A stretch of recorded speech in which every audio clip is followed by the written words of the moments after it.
विद्यार्थी आहे माननीय दीपक देशपांडे सर यांनी मार्गदर्शन करावं।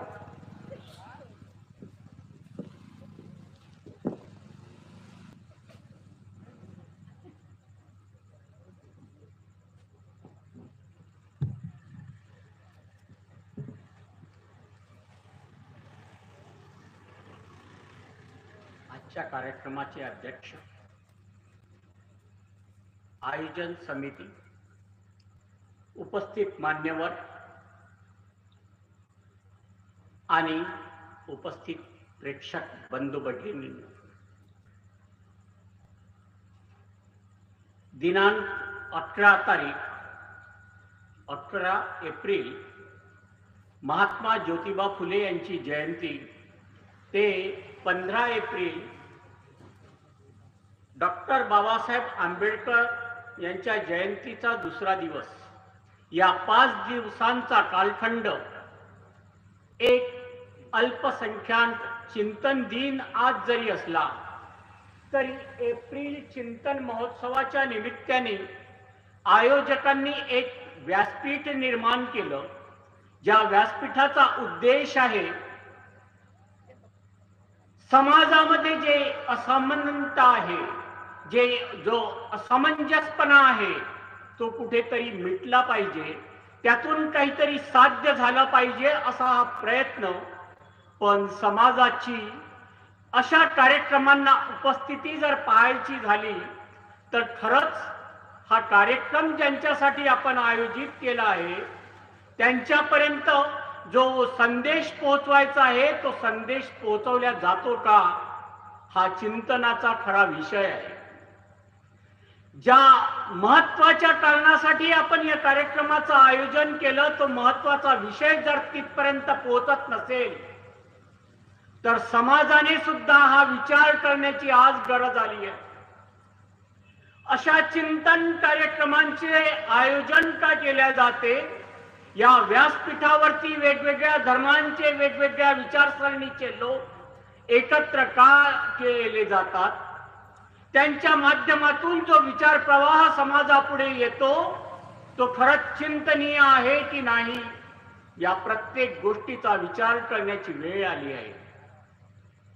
समाज आत्ताच आमच्या सहकार्यांनी अतिशय सुंदर शब्दामध्ये, अतिशय मोजक्या शब्दामध्ये निवेदन दिलं की कोणताही धर्म असा प्रचार प्रसार करत नाही, तो धर्म तुम्हाला आपापसात लढवत नाही, परंतु आज विचार करायची वेळ आली आहे की अशा विषयांवरती चिंतन करायची वेळ का यावी।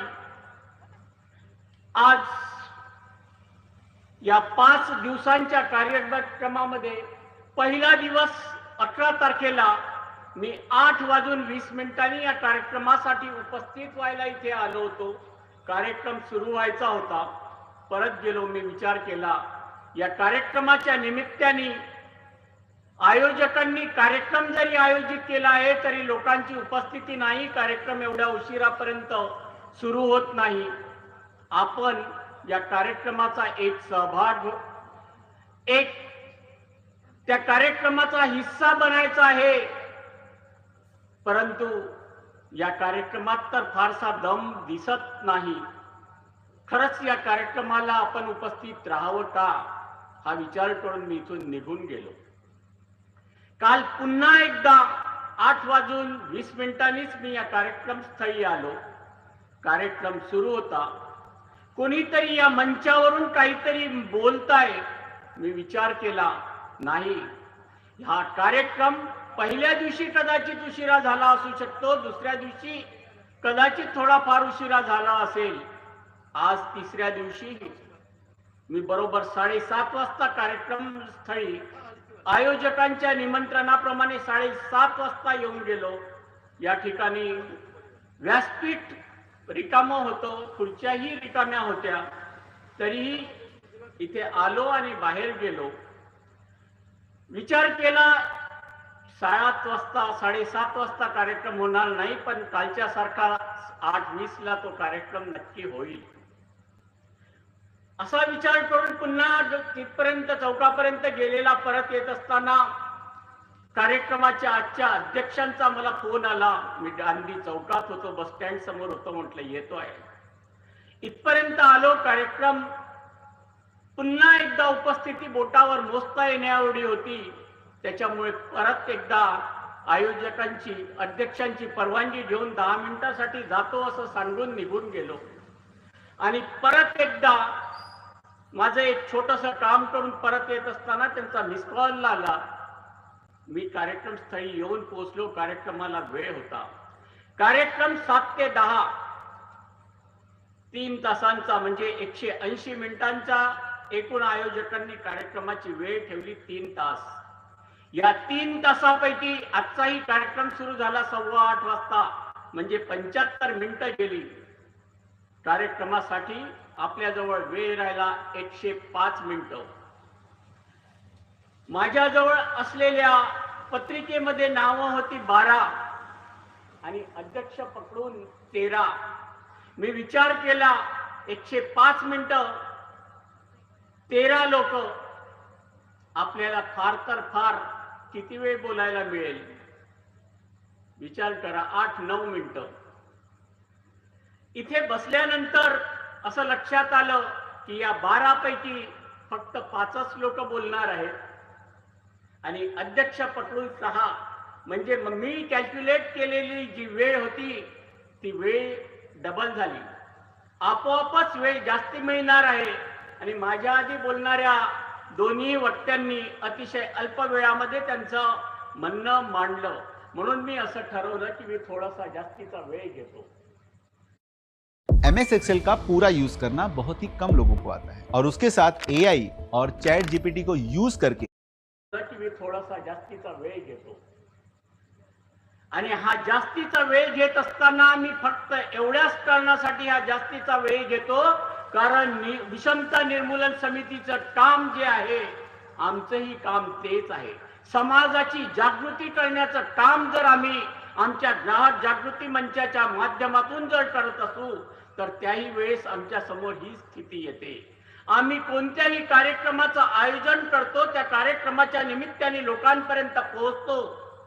समाजाला तुमच्या अधिकारांप्रती जागृत करण्याचं काम जेव्हा करतो तेव्हा आमच्या समोर तुमचा कार्यक्रम अतिशय चांगला असतो.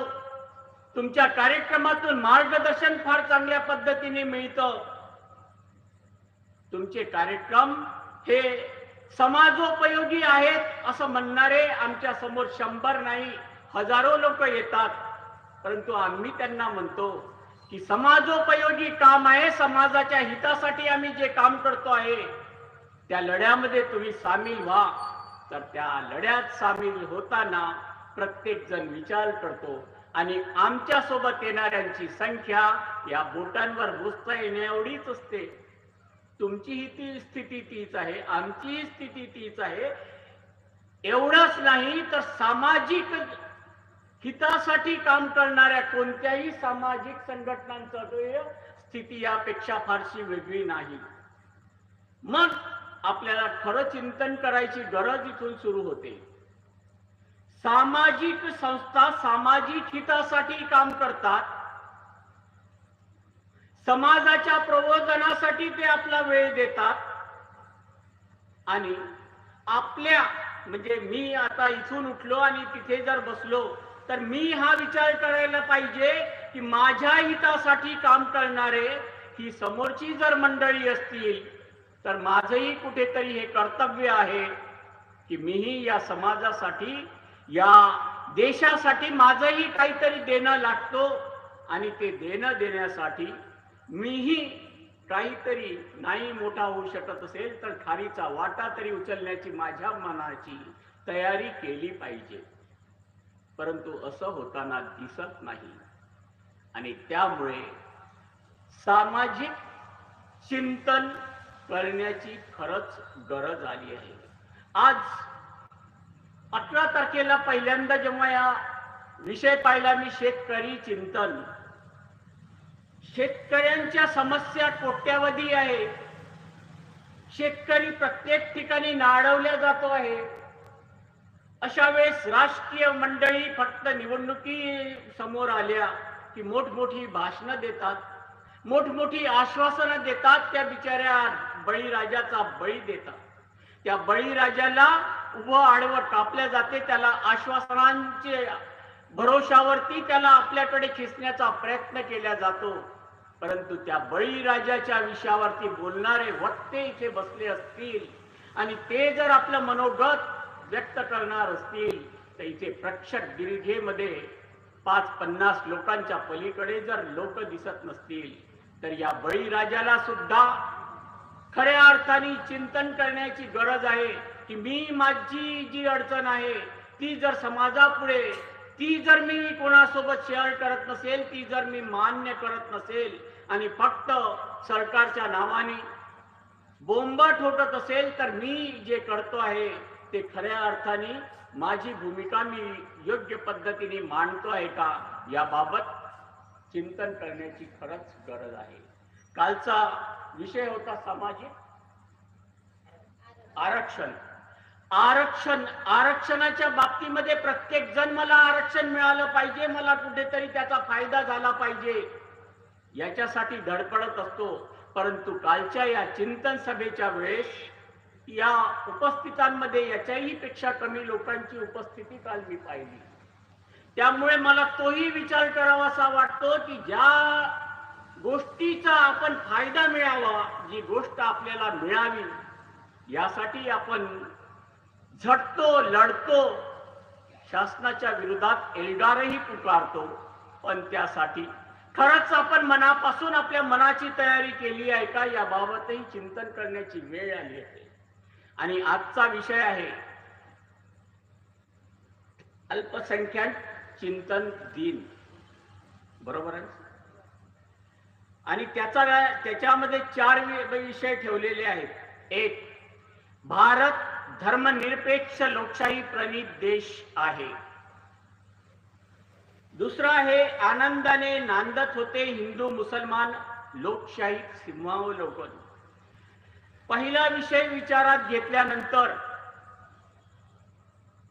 या मंचाकडे जर पाहिलं तर आपल्या प्रत्येकाच्या असं लक्षात येईल की भारत धर्मनिरपेक्ष लोकशाही प्रणित देश आहे. आधीही होता, आजही आहे, उद्याही राहील. त्याचं हे मूर्तिमंत उदाहरण आहे. आज ट्रैवल बुकिंग बनाओ आसान. Make my trip. Download the app now. अगर आप बिजनेस कर रहे हो तो अगला 1 मिनट आपका ईगो हर्ट कर देगा, तो कमजोर दिल वाले ना देखें. भारत का व्यापारी उदाहरण आहे. आज भारत हा खऱ्या अर्थाने धर्मनिरपेक्ष देश आहेच. तेव्हाही होता, आजही आहे, उद्याही राहील. पण या समाजामध्ये, या धर्मामध्ये, व्यक्तीमध्ये कलह निर्माण करण्याची कोण प्रयत्न करतोय, कोण कोशिश करताय, याबाबत चिंतन करण्याची खऱ्या अर्थाने गरज आहे. या कोणत्याही धर्मातल्या कोणत्याही धर्मप्रचारकाला किंवा त्या धर्मातल्या कोणत्याही व्यक्तीला धर्माशी किंवा व्यक्तींमध्ये वाद व्हावा आणि त्यातून काहीतरी गंभीर वळण मिळावं असा कोणाचाही विचार नसतो. जे विचार आमच्या सहकाऱ्यांनी, आमच्या मित्रांनी इथे मांडले त्या विचारांशी मी पूर्णपणे सहमत आहोत. आपण दुसऱ्या धर्माकडे, दुसऱ्या धर्माबद्दल जेव्हा काहीतरी वाईट म्हणत असू तेव्हा आपल्या धर्मामध्ये काय लिहिलेलं आहे याचं चिंतन करण्याची गरज आहे. पण आपल्याला आपला धर्मच माहित नाही. आज कोणालाही विचारा तुमचा धर्म काय, तो म्हणेल मी हिंदू आहो, मी बौद्ध आहो, मी ख्रिश्चन आहो, मी मुस्लिम आहो. पण त्याला त्याचा स्वतःचा धर्मच माहित नाही. मानवता हा जर धर्म असेल तर मानव म्हणून, एक मनुष्य म्हणून मी काय केलं पाहिजे, माझे काय अधिकार आहेत, माझे काय कर्तव्य आहे, याच्याबद्दल कुणाच्याही मनामध्ये तो प्रश्न निर्माण होत नाही. सगळ्यात आधी वादविवाद कसा होईल, त्याचा टाटा मी कसा काढीन, त्याच्या विरोधात मी कसा बोलीन, त्याला नावं कशी ठेवीन, याचा प्रयत्न जर आम्ही करत असू तर खऱ्या अर्थाने या समाजाने, या देशातल्या प्रत्येक नागरिकाने विचार करण्याची वेळ आली आहे. आता आमचा प्रयत्न असा असतो, अभ्यासोनी प्रगटावे ना तरी प्रगटोची नये.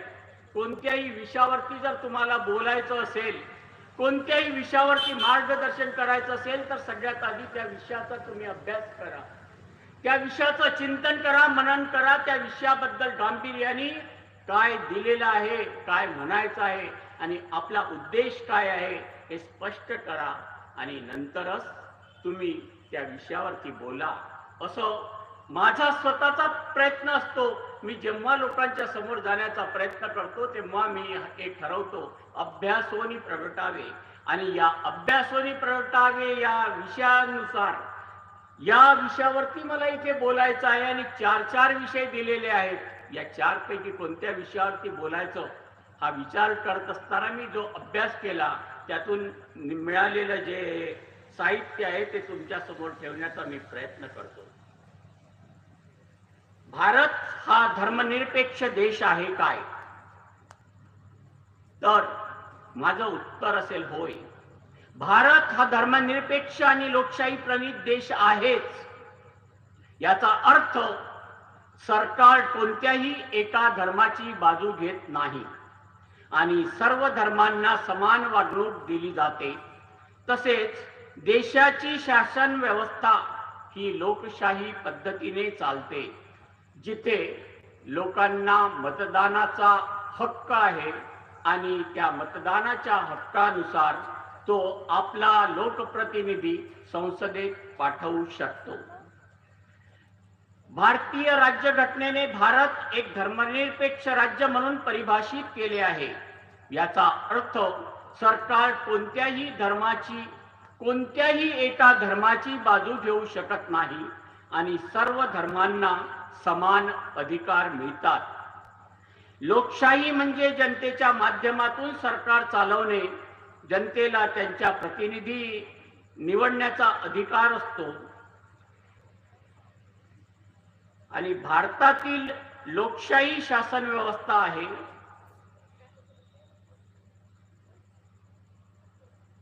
धर्मनिरपेक्षता म्हणजे धर्मनिरपेक्षता पाळणाऱ्या लोकांचा एक गट आहे.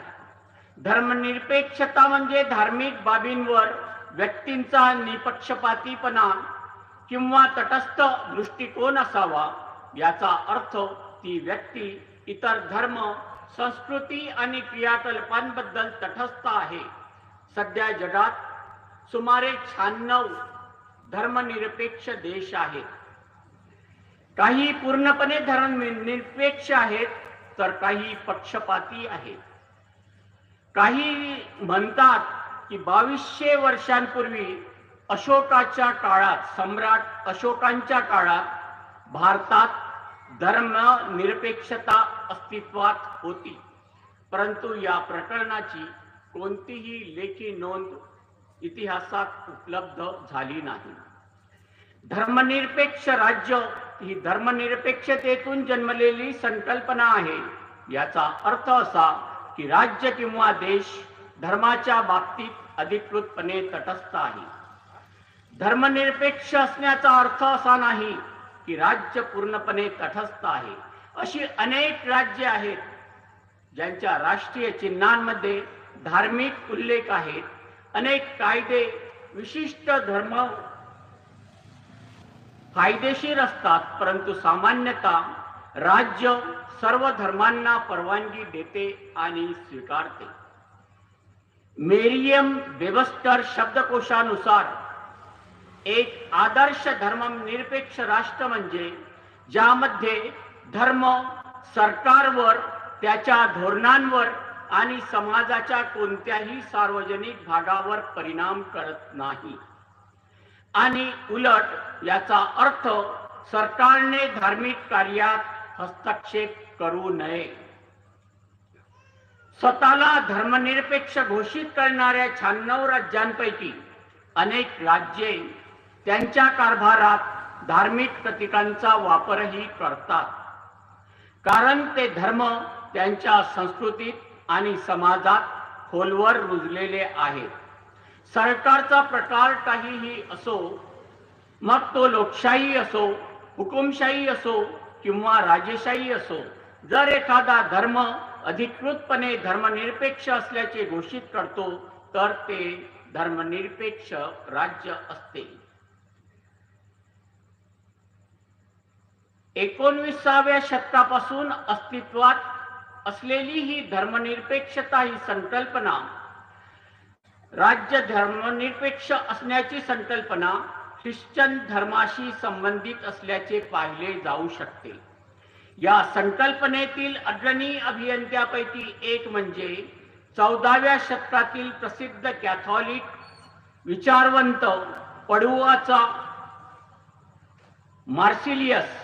त्यांनी 1334 मध्ये प्रकाशित झालेल्या डिफेन्सर पॅसिस या ग्रंथात राज्यावर चर्चच्या वर्चस्वाच्या दाव्याला आव्हान दिले होते. जरी तत्वज्ञांनी आणि इतरांनी बराच काळ या संकल्पनेचा पुरस्कार केला असला तरी धर्मनिरपेक्ष राज्याची संकल्पना रोड आयर्लंडमध्ये अस्तित्वात नव्हती. रॉजर विल्यम्स म्हणाले, संपूर्ण लोकांच्या भल्यासाठी त्यांच्या नेतृत्वाखाली धर्माचा विचार न करता सर्वांना राष्ट्रीय अधिकार आणि फायदे दिले जातात. अमेरिकेत जन्मलेल्या धर्मनिरपेक्ष राज्याचे हे पहिलेच उदाहरण आहे. भारत एक धर्मनिरपेक्ष राज्य म्हणून I've been working on my fitness, in my zone, yeah, I'm minding my business. भारताने इतर राष्ट्रांपेक्षा वेगळ्या पद्धतीने धर्मनिरपेक्षता स्वीकारली आहे.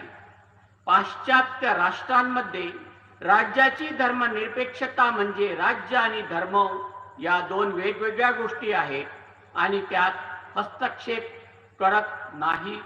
परंतु भारत हा धर्मनिरपेक्षतेशी स्वतःला जोडणारा पहिला देश आहे. भारत एक धर्मनिरपेक्ष राज्य आहे कारण आपले संविधान याची परवानगी देते. 1976च्या 42व्या घटना दुरुस्तीनुसार आपल्या संविधानाच्या प्रस्तावनेत धर्मनिरपेक्ष हा शब्द समाविष्ट करण्यात आला आहे. याचा अर्थ राज्याचा कोणताही अधिकृत धर्म नाही. कोणताही धर्म स्वीकारण्याचे, आचरणाचे आणि प्रसार करण्याचे स्वातंत्र्य यामुळे आपल्याला मिळालेले आहे. आपल्या संविधानाच्या अनुच्छेद 25 मध्ये लोकांना कोणत्याही धर्माचे पालन करण्याचे, आचरण करण्याचे आणि प्रचार करण्याचे स्वातंत्र्य दिले आहे. देशाच्या एकता आणि सार्वभौमत्वाला बाधा पोहोचत नसेल तर लोकांना त्यांचा धर्म पाळण्याची आणि धार्मिक चिन्हे बाळगण्याची परवानगी आहे. शैक्षणिक संस्थांमध्ये धार्मिक सूचनांना उपस्थित राहण्याचे स्वातंत्र्य. राज्य अनुदानित संस्था त्यांच्या विद्यार्थ्यांना कोणत्याही धर्माचे पालन करण्यास सांगू शकत नाही. कलम 28 अंतर्गत राज्य अनुदानित कोणत्याही शैक्षणिक संस्थांमध्ये धार्मिक शिक्षण घेणे बंधनकारक नाही. धर्माच्या आधारावर भेदभाव करण्यास मनाई करते. धर्माच्या नावाखाली भेदभाव होत असेल असे आपल्यास वाटत असेल तर राज्य त्यात हस्तक्षेप करू शकते. आंबेडकरांनी एकदा असे म्हटले आहे, ज्याचा अर्थ असा नाही की राज्याने लोकांच्या धार्मिक भावनांचा विचार केला पाहिजे. धर्मनिरपेक्ष राज्याचा अर्थ असा आहे की सरकारला इतर लोकांवर कोणताही विशिष्ट धर्म लादण्याचा अधिकार नसावा. संविधानाने मान्य केलेली ही एकमेव मर्यादा आहे. त्यानंतर दुसरा विषय आहे, आनंदाने नांदत होते हिंदू मुसलमान. याबाबत माहिती शोधत असताना मला एक कविताच माझ्या हातात लागली. ती महाकवी वामनदादा कर्डक यांची. वामनदादा कर्डक आपल्या कवितेत काय म्हणतात? आनंदाने नांदत होते हिंदू मुसलमान, आनंदाने नांदत होते हिंदू मुसलमान, शिवरायांच्या छायेखाली कधीच नव्हती वान, शिवरायांच्या छायेखाली कधीच नव्हती वान, आनंदाने नांदत होते हिंदू मुसलमान. काळ्या रात्री तळपत होतं जिच्या रूपाचं वान, जिच्या रूपाचं ऊन, अशी देखणी होती एका मुसलमानाची सून. त्या तरुणीला आई म्हणाला राजा तो शिलवान, त्या तरुणीला आई म्हणाला राजा तो शिलवान. आनंदाने नांदत होते हिंदू मुसलमान. बांधित होता मस्जिद इथे अन मंदिर तिथे, बांधित होता मस्जिद इथे अन मंदिर तेथे. त्या शिवाच्या चरणी झुकले सदैव माझे शिर, अशा नराच्या पुतळ्यापाशी अजून झुकते मान. आनंदाने नांदत होते हिंदू मुसलमान. वामनवानी शिवरायाला करतो मी वंदन, मला ना आवडे जात आणि धर्माचे बंधन, मला ना आवडे जात आणि धर्माचे बंधन. असाच माझा शिवबा होता, असाच माझा शिवबा होता माणुसकीची खान. आनंदाने नांदत होते हिंदू मुसलमान. त्यानंतर सॉरी सर, आटोपते घ्या, धन्यवाद. याचा शेवट करताना मी फक्त एवढंच म्हणेन,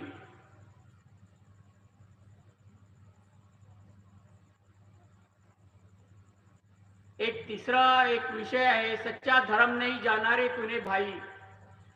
ही कविताच मी तुमच्या समोर याच्यासाठी सादर करतो कारण या अभ्यासाअंतर्गत मला कदाचित माझ्या कामासाठी मी ज्या पद्धतीने ग्राहक संरक्षणाचं काम, ग्राहक जागृतीचं काम करत असताना ज्या गोष्टी लोकांसमोर सांगण्याचा प्रयत्न करतो त्याच गोष्टी तुकोबारायांनी आपल्या एका कवितेतून आपल्या समोर ठेवलेली आहे, ती सादर करतो आणि मग मी आपला निरोप घेतो.